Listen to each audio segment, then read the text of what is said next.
Good morning mga kamaster. So ayan, may bago naman kaming kontrata dito. So bali sa audit pa ito. Ngayon lang nila pinagawa kasi ngayon lang may budget. At ayan nakapintura na rin yung building nila.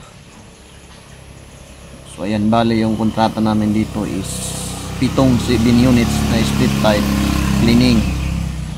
Then isang window type na cleaning, then isang window type na repair, at 3 units na repair na split type, then 3 bracket na papalitan ng stainless kasi malapit sa dagat. Kinalawang na yung iba, wala na, hindi na lang yung kapit.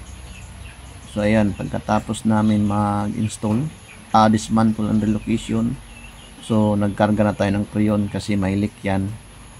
So kinargahan na natin para bumalik sa dati yung lamig. So ayan, tapos nilagyan namin ng bagong insulation para maganda naman tingnan.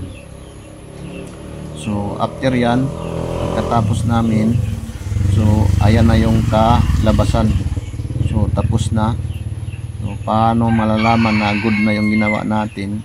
So tara, puntahan natin yung drain para sa water. So ayan, pag umandar at tumutulo, ibig sabihin good na yung unit natin. So at malamig na yan. Pag ano mo yan sa kamay, malamig na pag tinutuluan mo yung kamay mo. So ayan, tapos na, nag-cleaning na naman kami. So ayan, grabe, sobrang dumi yan. So ngayon, kunti na lang hanggang na mawala yung dumi. Pala yung kasama natin, technician. So ayan pala yung parang nasa abroad din yung mga ano natin dito, mga coast guard. So ayan, so dito naman kami sa ibang room. So ayan yung harap. Din may bridge tayo dyan na makikita at mga bahay.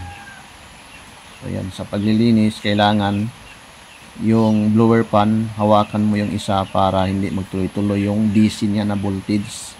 Kaya nasisira yung mga blower pan kasi hinayaan na umiikot ng malakas.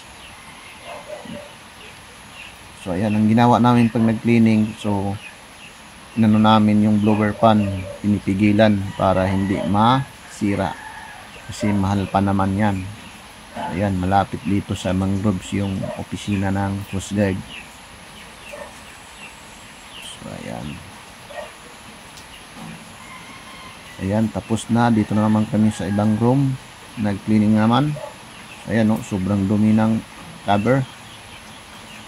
Ayan, so ayan pala yung view ng Coast Guard office nila dito sa amin, dito sa Siargao. Ayan napakaganda tingin dito, yung mga tanawin.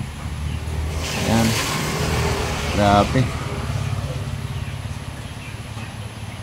Ayan, pagkatapos naman dito is pumunta naman kami sa ayan, window type na kapil. So lumalamig siya, ayan, pero walang blower, kaya hindi mo bunga ng malamig kasi sira ata yung pan motor. Tapos yung ilisi sira din, yung isang kapay. So ayan, hanggang dito lang yung video mga master.